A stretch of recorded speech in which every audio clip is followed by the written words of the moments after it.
Hey friends, sorry for the horrifying title screen. It's part of my long-term strategy. Pretty soon you'll be begging me to get back to posting about spiders. What I'm going to do today is address some comments people have left for me about Jordan Peterson.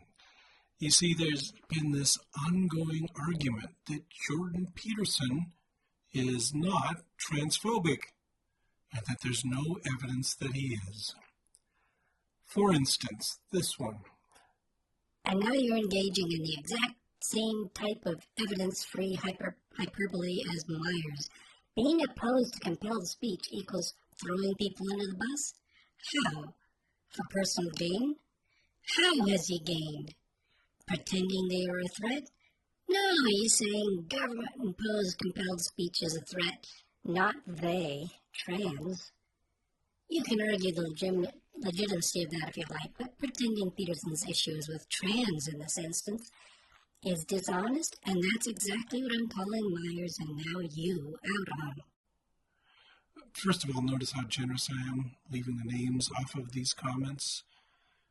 It's a shame how obtuse Peterson fans are that they can't even acknowledge the source of his popularity was his blatant transphobia. You have to be deeply stupid to fail to notice it. Go ahead, guys, just admit it. You're all a bit transphobic if you can't even see what a champion of your fears Peterson is. But here's more. It would be nice if you could have included the supposed transphobic comments he made. Peterson fans won't see this, but I don't want to have to go through that talk to find it. Isn't that a Peterson tactic? That was on a video about his absurd claims about DNA. But sure, it's easy to find examples going back years. What's wrong with people who can't see that? I realize Peterson's claims about consciousness traveling up and down the micro and macro levels is nonsense, but so are the accusations of transphobia towards Peterson and Dawkins. Myers never really bothers to explain how they're transphobic. At least not in this video. I think Myers should maybe spend more time investigating his own biases and irrationalism than those of Peterson if he has such obvious blind spots.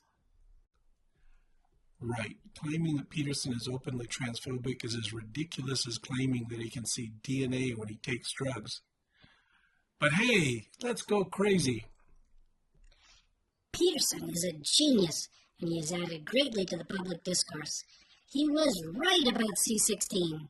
No one has been prosecuted yet, but the government is threatening to shut down internet speech they don't like, and people are losing their jobs for using the wrong words. Correct, he's very discursive, as Dawkins pointed out, but when he talks, it's often like thinking out loud. And though he can occasionally say things that sound ridiculous to me, it often ends up being worthwhile. By the way, your transphobia comment is absurd, childish, and uncharitable. Talk about a cheap shot. So his claim that Canada Bill C-16 would sound the death knell of free speech was right, except that none of his predictions ever came true. Never mind that his entire shtick was built on his demand to the right to be rude to transgender students. Oh no, it's childish to say he's transphobic. No, Peterson is not a genius.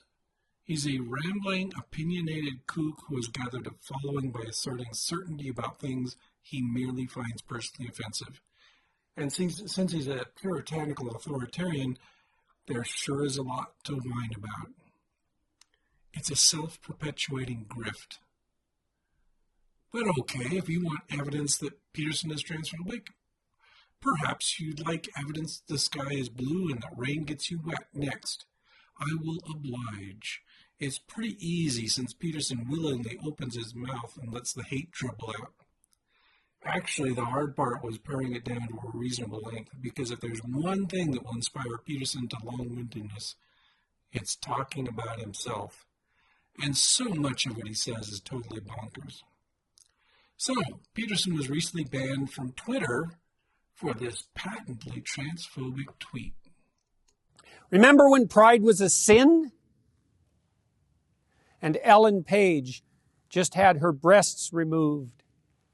by a criminal physician.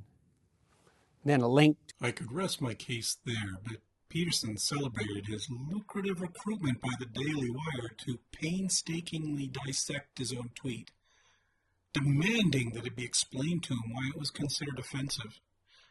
Not only is it transphobic, I think we can put to the rest the idea that he's a genius, since he struggles for 15 minutes over figuring out why Twitter rejected it. I'll try to be a little more brief. His first defense is that pride is objectively and accurately a sin. Therefore, the first part is factually correct. To a story there. So what did I say that might constitute harassment? Well, many things, hypothetically. Let's begin with, remember when pride was a sin?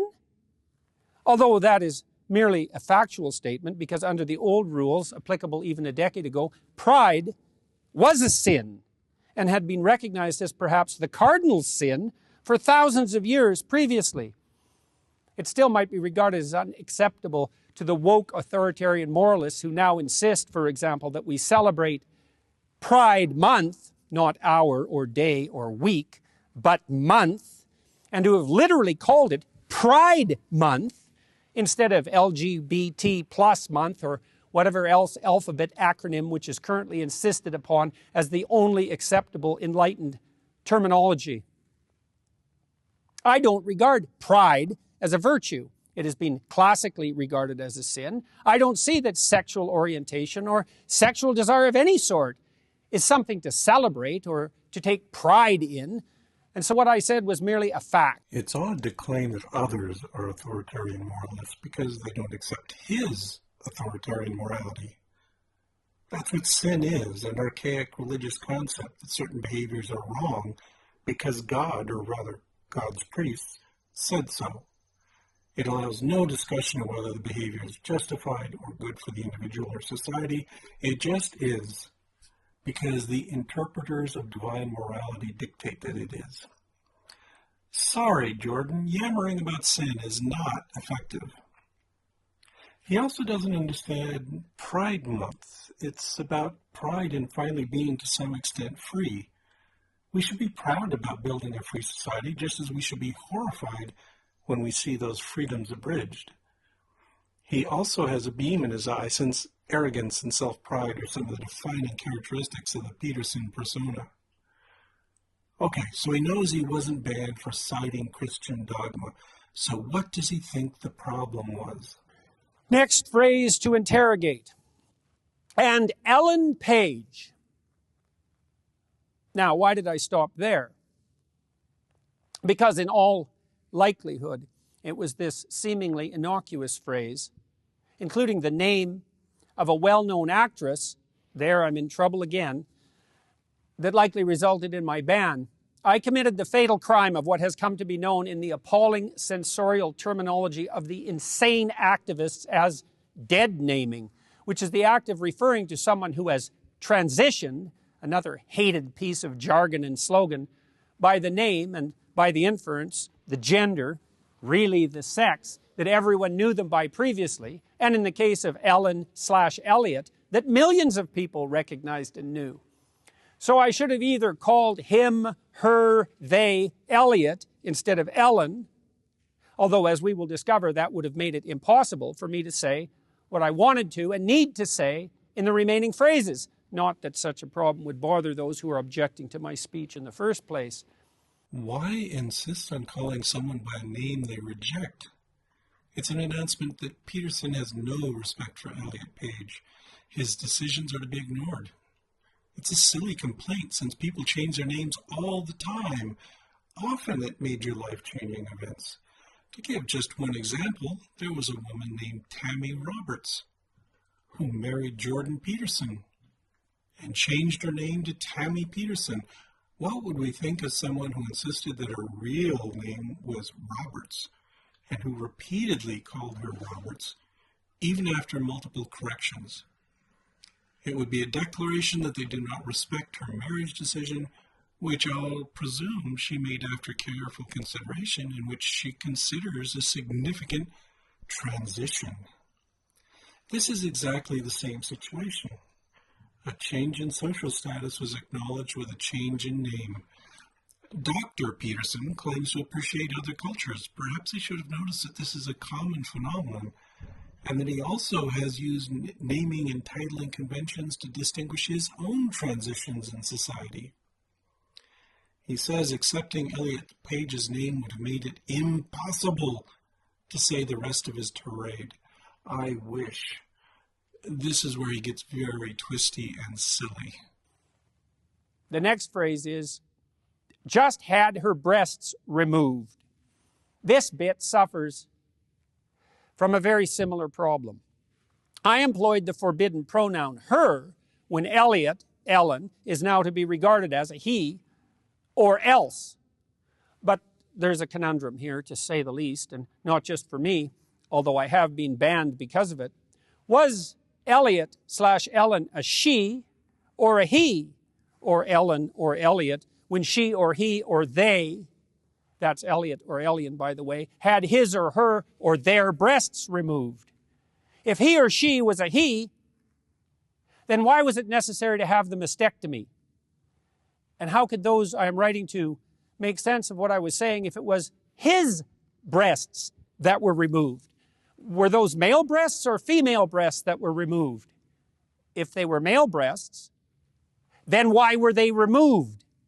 If they were female breasts and had therefore become objectionable to the degree that surgery generally reserved for cancer treatment was required, was morally obligatory, then wasn't Elliot still Ellen and he still she? How could I possibly have written that sentence in any sensible manner whatsoever, while simultaneously making my point understandably and not breaking Twitter rules against so-called hateful conduct? And Elliot Page just had his breasts removed? Jesus, he said it. Elliot Page just had his breasts removed. It wasn't impossible after all. And that was a perfectly comprehensible English sentence that no one would have had any problem understanding. Jordan Peterson proves himself wrong once again. And all that argle-bargle about male breasts and female breasts was nothing but reductive nonsense. Men and women have breasts. Sometimes they have to be reduced by choice or necessity, in both men and women. Men have mastectomies. This was a distinction that was irrelevant to his complaint. But no, it was impossible for him to speak without breaking the rules. What a moron. To my audience, without apparently running afoul of the impossible and absurd rules that now hypothetically govern morality itself in the days of the degenerated postmodern and Marxist ethos that we must still, no matter how impossible it is, abide by, or else. No, it wasn't at all impossible.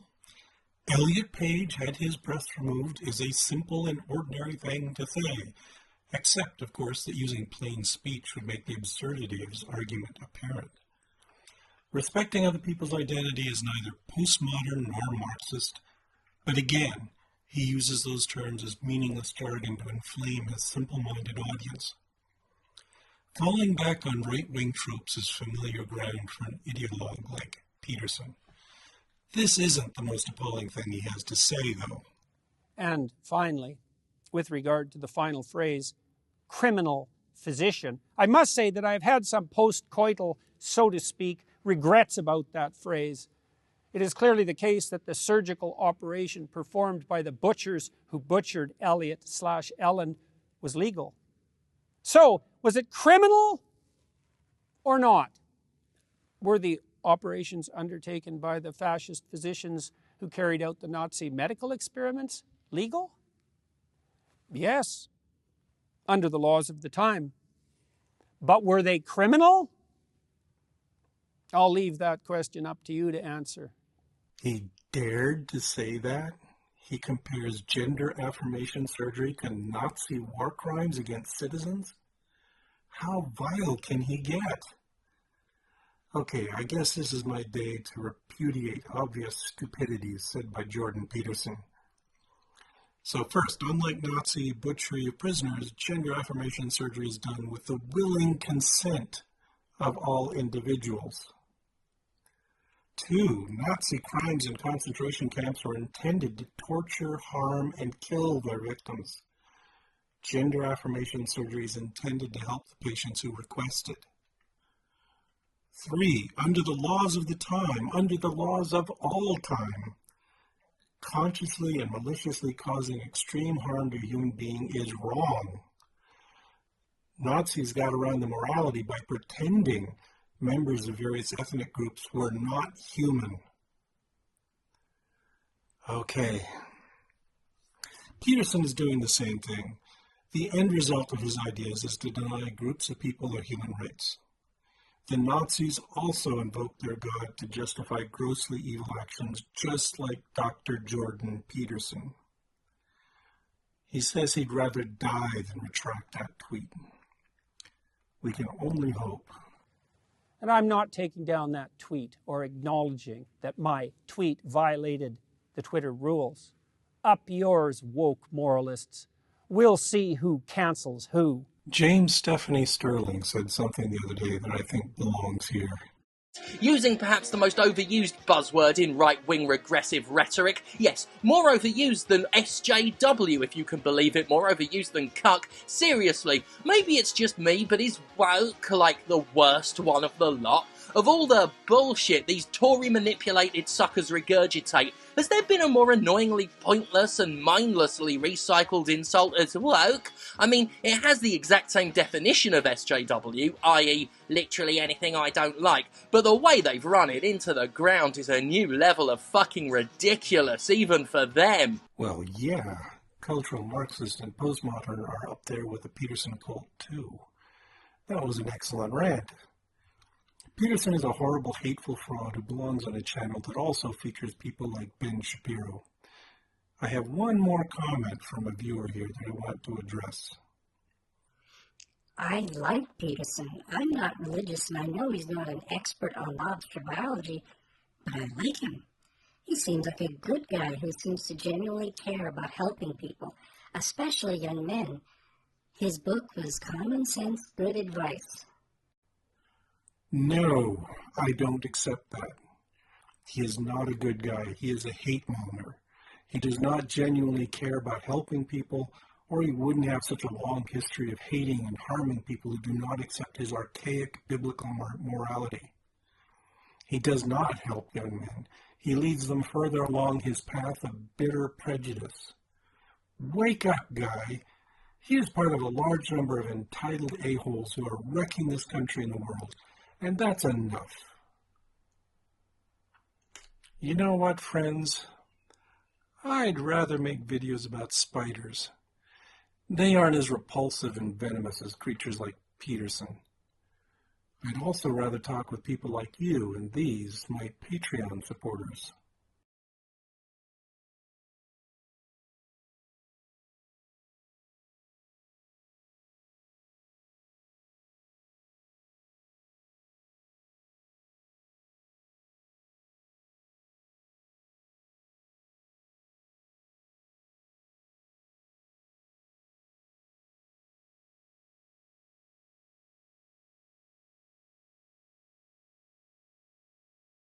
If you're here to tell me how good and helpful Jordan Peterson is, block me now, give me a dislike, and fuck off.